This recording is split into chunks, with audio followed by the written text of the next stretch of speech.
নমস্কাৰ। আজি শাৰদীয় দুৰ্গোৎসৱৰ মহাষ্টমী।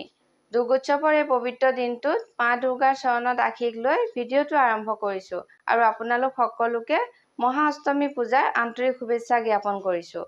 মহাষ্টমীৰ এই পবিত্ৰ দিনটোত মা দুৰ্গাৰ মহাগৌৰী ৰূপটো পূজা কৰা হয়। মা দুৰ্গাই তেওঁৰ কঠিন তপস্যাৰ ফলত লাভ কৰা গৌৰৱৰ্ণৰ বাবে এই নামেৰে পৰিচিত।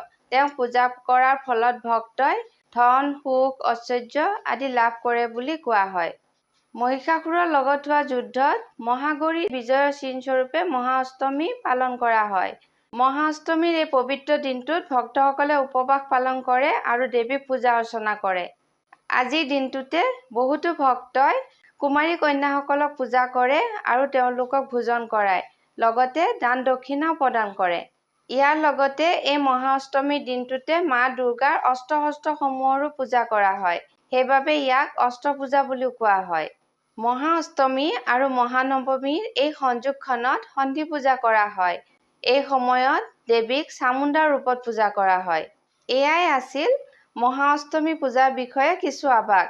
আপোনালোক সকলোৱে নিশ্চয়কৈ এই ভিডিঅ'টো চাই ভাল পাইছে। আগলৈও এনেকুৱা ধৰণৰ ভিডিঅ' আগবঢ়াবলৈ চেষ্টা কৰিম। তাৰ বাবে আপোনালোকৰ আশীষ বিচাৰিছোঁ। আজিলৈ আহিছোঁ। ধন্যবাদ।